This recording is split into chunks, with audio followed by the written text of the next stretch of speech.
Hello, everybody. I'm Pasha Marlowe, and this is the Let Pleasure Be the Measure podcast.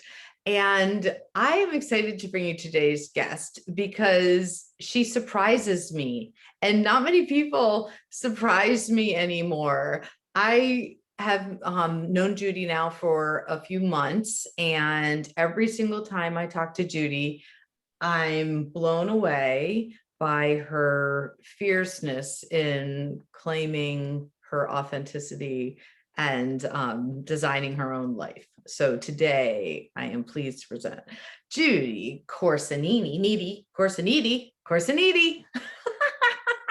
I just call her Judy, so I just learned her last name. Judy is an author. She is an international speaker.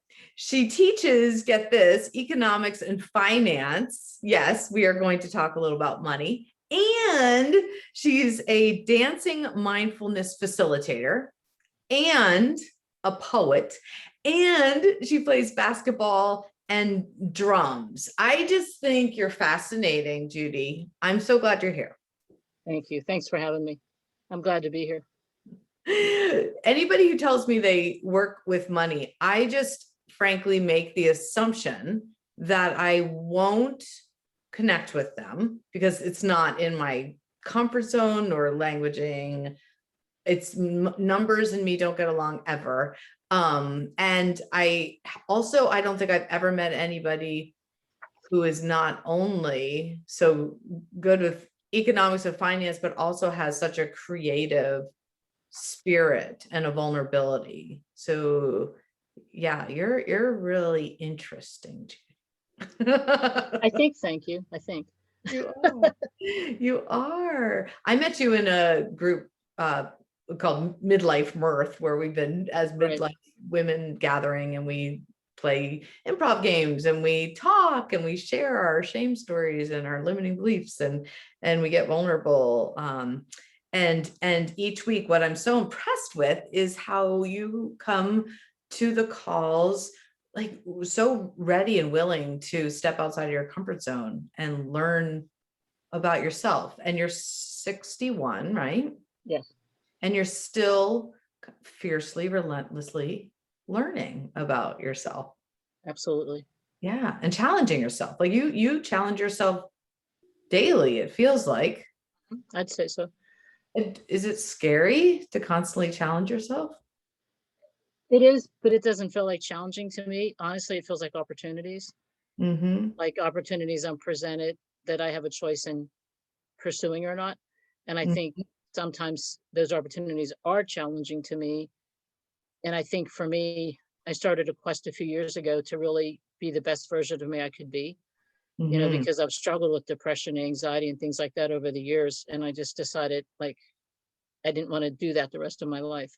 And what are some changes I can make that I can do something about, and then what are some that I really can't, but I have to learn how to still live my best life in light of some of the heartache changes, those type of things.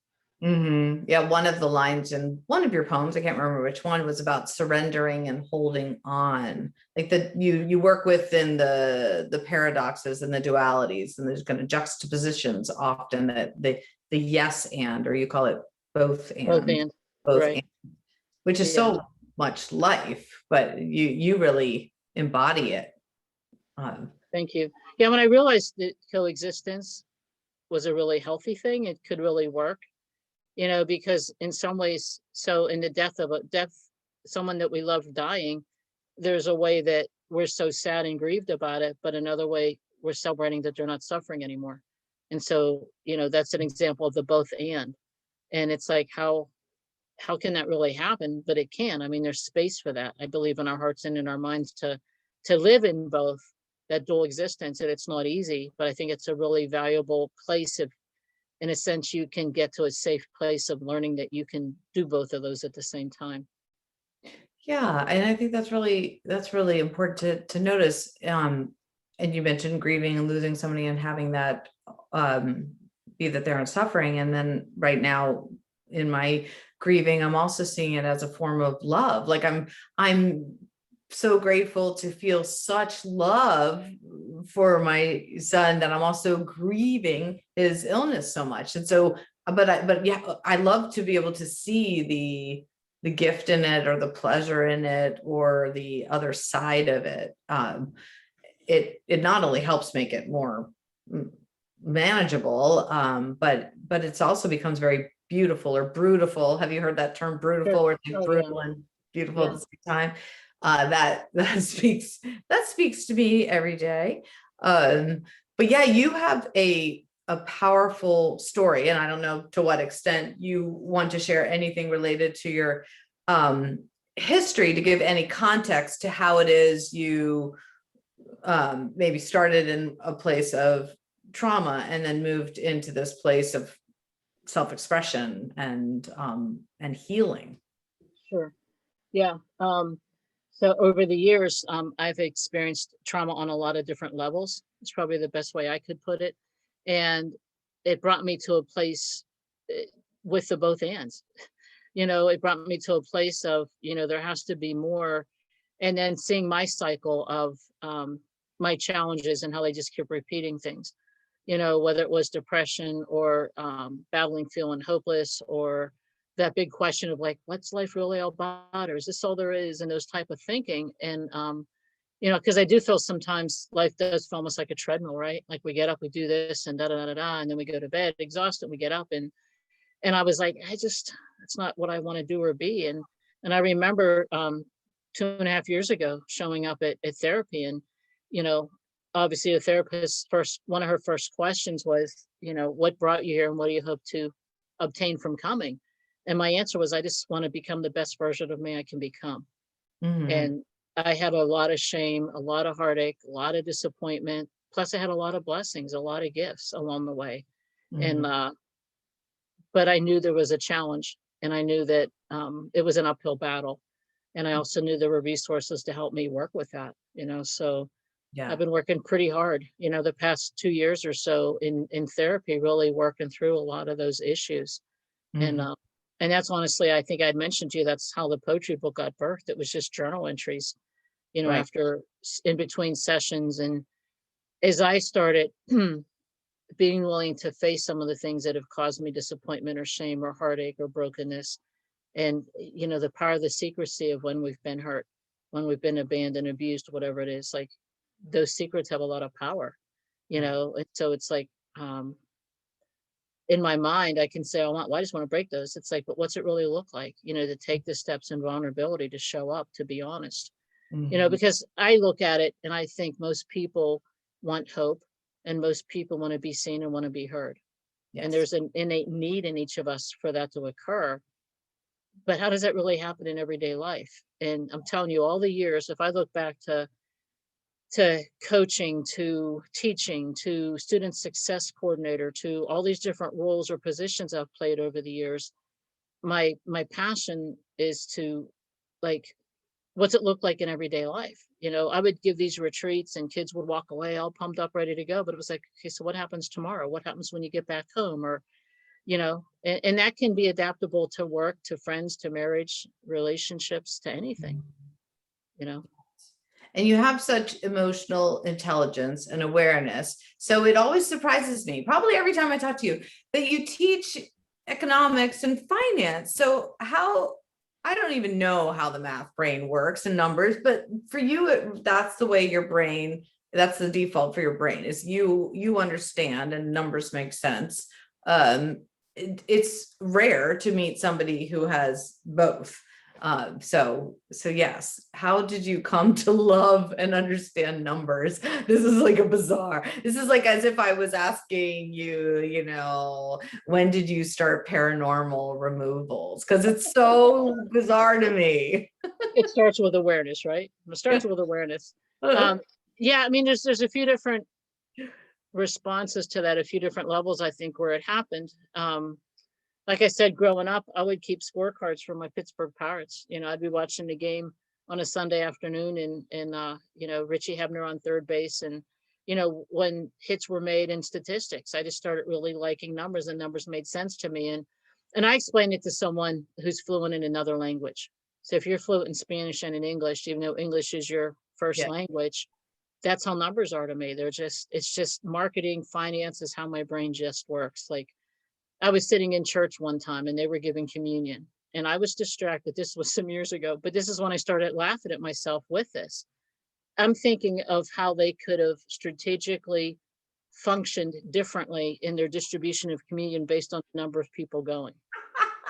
And I'm like, it's far more efficient. I mean, and it wasn't like critical, but I'm like, you know what? They could have done this, and it wasn't like from a critical standpoint. To me, I look at it as strategies, so I've done like strategic business coaching, and it's like, oh, it's a simple way to increase the flow of traffic, or it's a simple way to increase your visibility.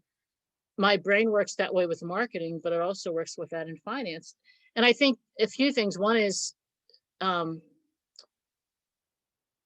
as I've grown up over the years in teaching it, it's grown my capacity to just understand it and embrace it. Like I tell my students this year, there's never been a better time to learn economics. That's for sure. You can ask everybody about inflation, and most people know those words now that 20 years ago, they were like, what are we talking about? Even though it might have existed, it wasn't mainstream like it is today. People are seeing in their own lives the impact of unemployment. Yes. So through the years, unemployment's been a number. A recession has been a number. You know what I mean? Yeah. And what I tell my students is every number tells a story, and every story can be put into numbers. Like I believe that can happen. And so to me, it's more strategic and more logistical of how that can happen. Yeah. And so my love for sports has always been there. I mean, I grew up loving my Pittsburgh sports teams. And so I think understanding how sports work actually also helped. And I've played basketball like grade school, high school, college ball over the years. So all those things to me involve numbers. Like I knew if I took 100 shots, I'd make this percentage. So if I knew if increase my shots, I would increase my ability to improve and that's how my brain looked at it. And so how do you translate the numbers and the statistics that you enjoy in sports and in finance to this heart-centered creative expressiveness, even in the dancing and the mindfulness movement that you do? How do you tie those two together? Oh, that's an excellent question. I'm glad this is being taped because I want that question. That's really good. Because I think, what's that? This might be our clip. Yeah, well, I think it comes down to the basics. I really do. I think like you can talk about money, you can talk about time management, you can talk about success in business or entrepreneurship, any of those type of things. You can talk about raising kids, a successful marriage. To me, it really, what's the common factor? You as the person, you as the individual, and each of those, you play a part, you play a role. And so to me, that's the secret sauce, but it's also the empowering, but it's also one of the most challenging, right? Because how do I choose to show up? What do I choose to bring? Who do I choose to be? And I know you and I've talked about it, but to me, I've done some digging deep into authentic self. And in some ways, I'm pleased. In some ways, I know areas I need to really change and improve on. And I know ways that I've hurt other people in ways I've been hurt. And if we don't work that out, how does that affect other people? And so it's so layered. If this is making any sense at all, it's just so layered because we show up wanting to do our best. So like I show up at your midlife mirth and you ask a question and my response can be, yeah, I get it. I understand. Or it can be, you know what, this is why I understand it. And I think it's that engagement and that willingness to be vulnerable. Now, yes, that doesn't mean you're vulnerable with everybody you meet, everywhere you go. But that also is a step in learning. Like, where do I feel safe? And I think it's important to learn to listen to our gut, our sense, our, solar plexus, whatever you want to call it, to really, if your body doesn't feel safe or you don't feel safe, then that's okay. Instead of my mindset would be, well, push it through, we'll step up. Well, of course you need to. Yeah. And the more I started changing that, no matter what area we were talking about, like I know I'm a better teacher today than I was 20 years ago because I've done work on myself. So I show up and be the best version of me when I'm teaching and continue to grow in that because I'm showing up being authentic. And authentic to me is showing up who you really are, like who you really are. And that doesn't mean I show up crying on my screen to my students because I've learned there's ways that you can contain in a healthy way. But that doesn't mean when I get off teaching, those tears are right here. I'm going to call a friend, or I'm going to spend some time journaling, or I'm just going to sit quietly and kind of figure out what would really be helpful right now and just use those tools.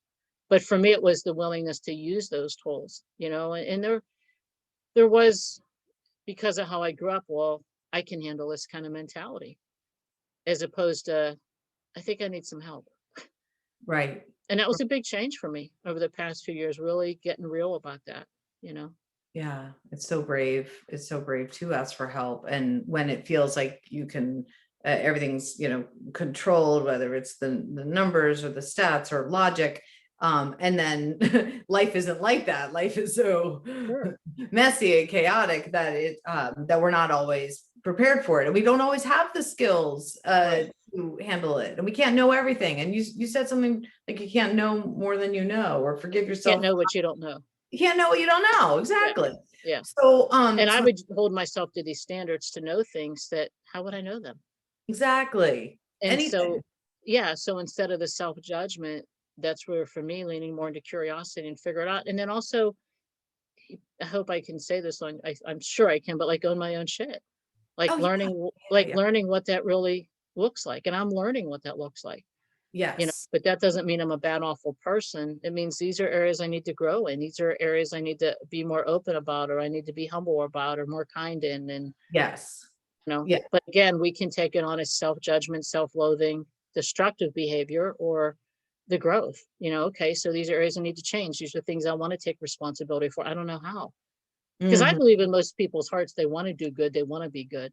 But I think sometimes people are, in a sense, I had a friend that used to use the term like love crippled. They're not really quite sure how to love, or love feels painful or vulnerable.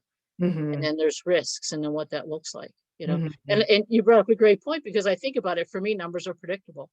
And Yes, so I exactly. like that sense of predictability, but I would also say numbers are not predictable if the numbers are based on whims, on emotion, on Mhm. just going with something, as Mhm. opposed to, and so it's kind of sitting with it and understanding. Like, I talk to my students about, you can purchase a car now, or you can purchase a car in 6 months.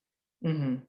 And there's two different schools of thought. If I wait to 6 months, I can save up more and pay down more on cash for a car.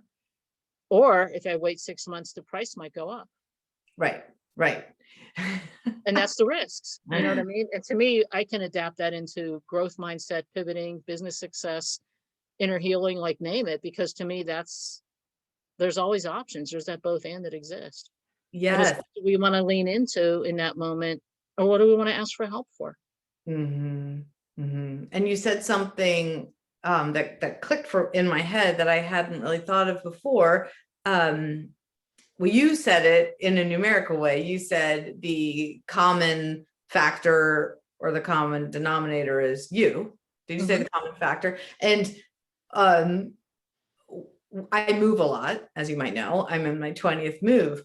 And wherever I move, I feel, whatever house or state or wherever I am, I feel unsettled. So I go to my energy healer, and she says it like, your shit will follow you, Yeah. which is true. But it's so interesting that you can also make that into a mathematical equation. Like, if the common factor is X, Right.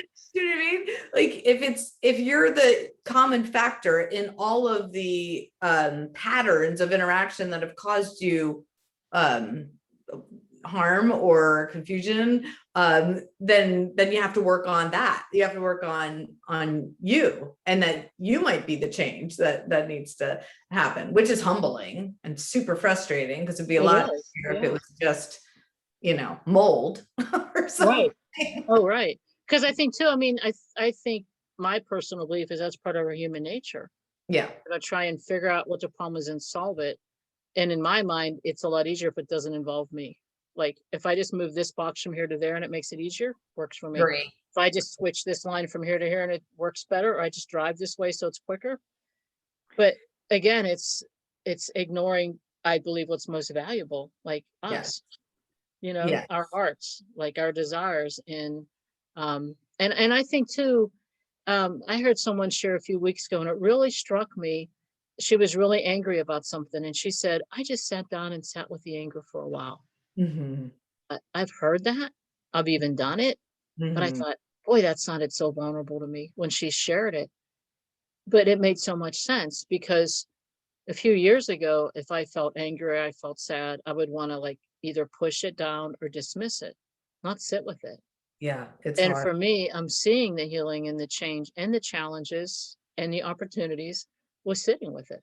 Right, Because, right. okay, what am I really angry about? Or where's that really coming from? And that doesn't mean, for me, it doesn't mean that I'm caught in this introspective, because I'm not very introspective, but I'm learning that it's a helpful tool, that you can sit with things. And I don't look at it as so much introspective as much as taking a moment to just sit with how I feel. And Yeah. I've seen how the acknowledgement has been so powerful and significant. And when you sit with yourself or spend time with yourself, like, do you enjoy the company you keep now? Like in your quiet, Yeah. alone moments, do you Yeah. enjoy your own company?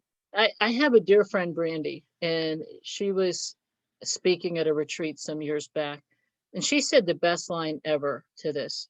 She said, um, what would it be like to be in a room full of yous? Mm. Isn't that powerful? Mm. And I was like, part of me was like, oh, that'd be amazing. Oh, that'd be awful. Oh, that'd be ugly. Oh, that'd be interesting. Oh, that'd be fascinating. And it was like, I don't know. Right. I But don't know. But but yet it leads way for so many opportunities, yes, you know. yes. So I know for me, the phrase out there is like, sit with it, but don't get stuck with it, or sit with your centers, but don't get stuck in this and that. And I'm like, I know for me personally, and some people might disagree, and that's absolutely fine. Even if I get stuck in it, that makes me realize I might need some help. Even Mhm. if I start feeling stuck in it and I see the stuck as a pattern, then it's like, something's not right here. Mhm. And it's not like, well, I'll just read a book, it'll tell me what to do, or I'll just Google, it'll tell me what to do. Sometimes I know for me, it's getting out and taking a walk in nature, Yes. just walking barefoot in a field and just being present moment to that. Yeah. It's letting go of, like, it must be me. I did something wrong. It's always about me, or I screwed up, or Mhm. it's always about me. Woe is me. You know what I mean? Mhm. It's usually not those things. Sometimes it's like, this is the challenge. These are Yeah. the opportunities. What are the choices I'm going to make? And sometimes I know for me, like, I've shifted my schedule, I've shifted time, and I'm working through a lot of it. But like, if I have classes scheduled and I have a 3-hour break in between when I teach, I would just use that time to grade, to get caught up on emails, etc. Now I might take myself to lunch. Now I might go for a walk in a field. Good. And I Good. realize difference with my energy and my presence, but Yes. it's so not how my linear brain thinks. My linear brain in MBA is saying to me, manage by objectives. So I'm already here. Let's get this done. So I Mm. don't just grade 8 assignments. I have to grade them all. Like, why would Mhm. I grade them all? I'm here, just do it. And Right. I'm learning to not push through unless that's really what's most loving. Yeah, it's a fascinating thing when we realize that we don't need to earn the pleasure. We don't need to earn going for a walk by finishing all of our work, by, grading all of those tests. You can take care of yourself and do whether it's go play basketball or go for a Right, walk or right, drum, and let that alchemize into something that brings you energy that later might turn into productivity or right, not, right. but And it yeah. doesn't negate discipline. It doesn't negate focus. All Mm. those are important, but even how I'm a list person. And even how I started doing my list, I started identifying, like, what is one thing that has to be done today, or two things that have to be done today, Mhm. as opposed to wake up every day, have this long list, then disappoint myself because I didn't do it all. Yeah, You know what I so you keep. mean? Mhm. Yeah. And I mean, I started, so I'm 61 now, like you'd mentioned. I started in my 20s. Every Sunday night, I look through my schedule. What's going on for the week? What meetings do I have? What things do I need to get done personally and professionally to move things along? Mhm. That's been life changing. I do the same thing with the new year. And I Yeah, don't look at like goals. I look at what intentions are. I sit with myself and I look both personally and professionally. right. What ideas, what dreams, what hopes, what disappointments am I facing that I want to Mm. embrace, and what can I do? How can I love better? You know, Yes. And what is your next, I guess, frontier? Like, what is on the horizon of things you're still willing to work through and delve into out of curiosity? uh, I think one of the things up next for sure is doing some workshops. Leading I them? Yeah, just I've I've done it before off and on, but I think being very consistent in Money 101, what scares you about money, growth mindset. Um, and I know also I really have a passion to train the trainer type things. And so I have done some like professional business coaching, but what I love to do is coach the coaches. You know what I mean? I just know that's a niche for me, and it's something I'm passionate about. I was talking to a friend the other day about putting some workshops together from some instructors, because I think it's powerful, and I think it's been a year.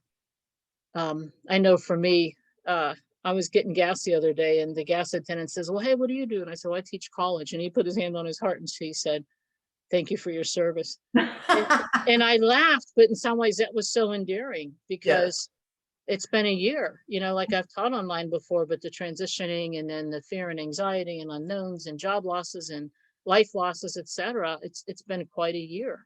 And so I just was thinking one of the things I would enjoy doing is taking all these kind of things I've shared with you and presenting workshops to teachers, instructors, to how to incorporate some of these things.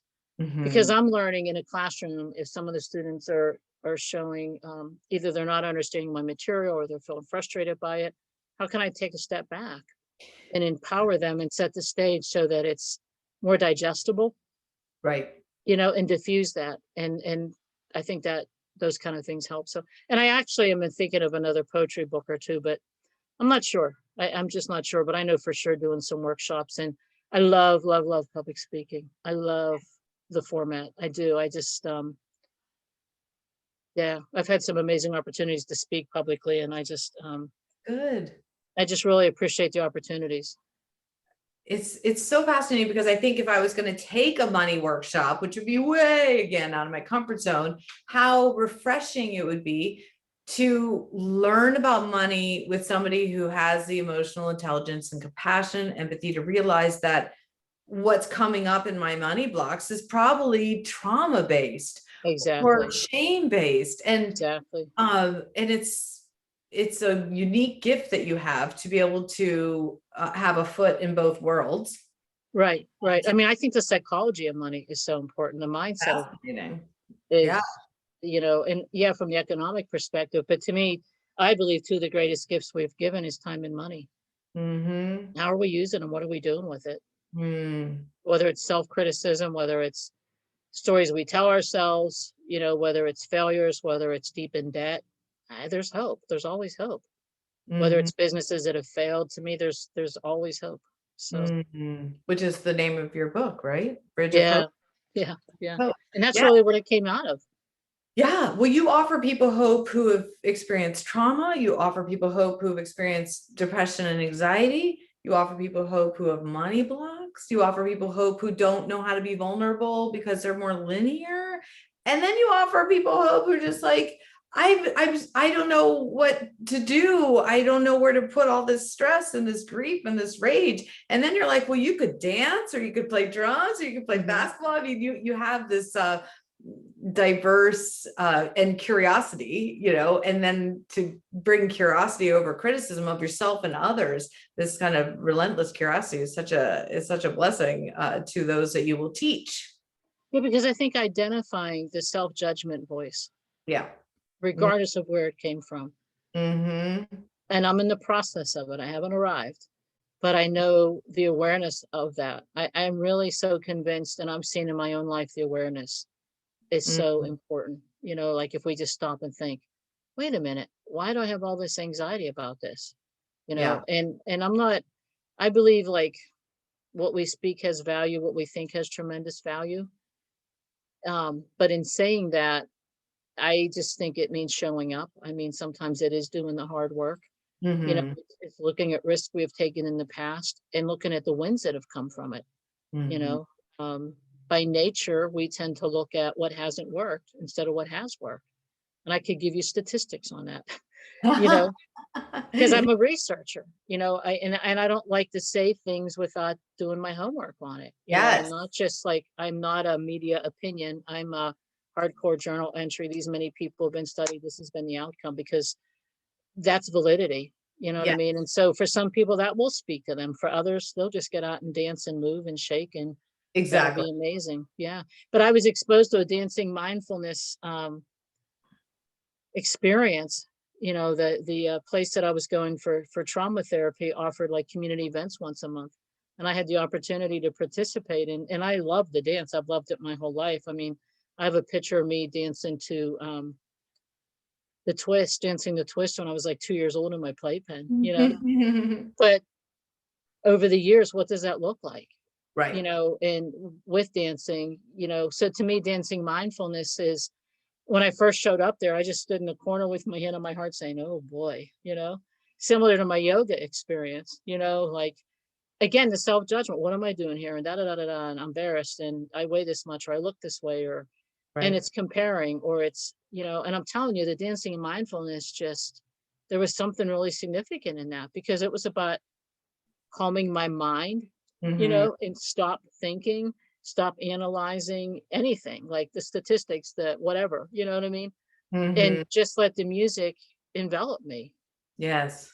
and feel it in a sense. And it was like, you know, and so I'm so grateful that I'm a part of that community and those individuals. It's so powerful It sounds freeing and liberating and fun, and fun. because Right. you just move how the music moves you. So there's no right or wrong. And to Right. me, that's like, oh, that's crazy thinking, you know. But once I did it, and once, like, you know, I just came from a dancing mindfulness retreat. They have them every year. And it was like, oh my gosh, it was so freeing and fun. Hmm. And that's why I appreciate the work you do, you know, with laughter and vulnerability and joy, and just showing up and roaring, you know, the improv, because I believe there's so many amazing things I've learned in ways that I've challenged myself to grow, or I've faced painful things that I'm still walking through, by not looking at it linear, because it isn't, you know. To me, healing is not linear. And that was one of the hardest things to embrace. You know what I mean? Like, I remember the first time I showed up at the midlife Murph, and I was like, no. I'm not playing an Uh, improv game, Pasha. nice people, but I'm not playing, you know. But the funny thing is, I went to an improv workshop last year and I absolutely loved it. Uh-huh. And it challenged the heck out of me, because I think on my feet pretty well, but Yes. it felt embarrassing. Like, you Mm. want me to stand up and be a tree? Okay, that's an inanimate object. And why would I want to be, you know what I mean? Like, that's Yes. how my brain goes. And it's like, okay, what if you just step into that for a moment? And the more I did it, it was like, I really like this. Like, this is really cool. But Yes. again, it was the curiosity that went out, and it was stepping aside from the self-judgment, Mm. you Hmm. know? Yes. And you bravely stepped into it. And it's impressive that you keep trying all these new things. And I'm so excited to see what comes next for you, Judy, because it's going to surprise me. And it's going to be like out of left field, to use a sports metaphor.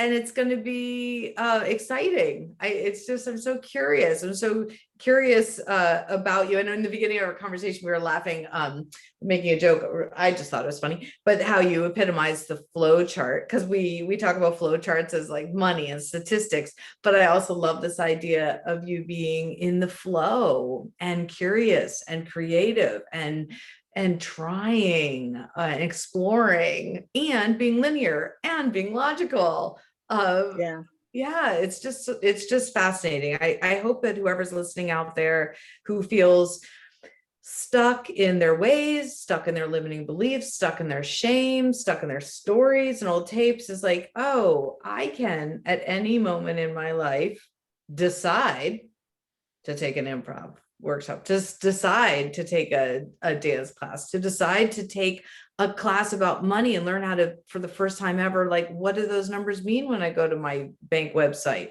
Like, that's scary. Or take control of something else in your life that used to scare the shit out of you. But Yeah, I now, mean, to me, I look at it like, stick your toes in the water. Like, if you're gonna go into a swimming pool and swim, how many of us, or the ocean, how many of us dip our toes in the water to see what it's like? And all that's the what I time. look at it as. Okay, so let me just dip my toes in improv and see what I think. And Yes. and again, and it's not just making a judgment on one experience. Right. Okay, I showed up. Yeah, I don't know about that. Well, that's cool. You don't know, so go again and see what you think. You try it. Dipping your toes in the water the next day, the water might feel completely different. Right. Yeah.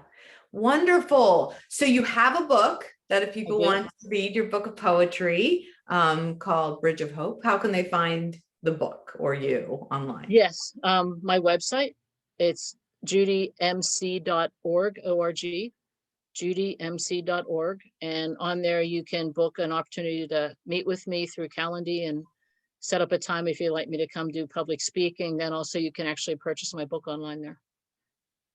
Wonderful. And then are you open to people calling or writing you and saying, Judy, I've never understood numbers and I'm terrified to take a right. one class. Can you help guide me in the right direction? Are you open to that? Absolutely. Yeah. You're probably talking to a lot of heart-centered healing light worker coaches who, like me, are limited in that way. So it's great to have what I think about is like how many people are excellent dentists or excellent doctors or excellent attorneys or excellent accountants or excellent at improv and hosting workshops, yet the money isn't their strong suit, or the marketing or the tech, all those type of things. And so that's one of the things I've been able to do is help. I have connections, to help build that for you, but also in an empowering way, as opposed to, if you really break down the numbers, it really is like I tell people, like the bills are the bills, whether you open them or not, they're still the bills. And so does it have to deal with denial or heartache or pain or disappointment or things we never had growing up, like all kind of things.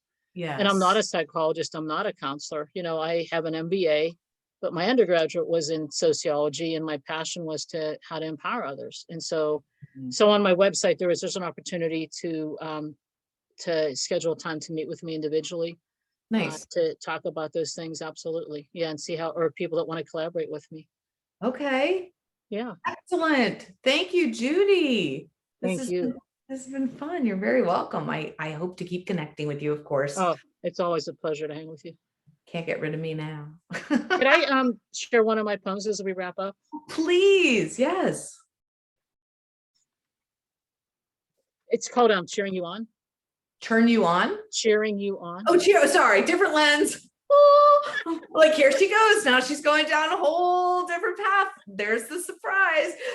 No, it's called Cheering You On, and it is on my website and through the book. It's really my heart for others, so it's called Cheering You On.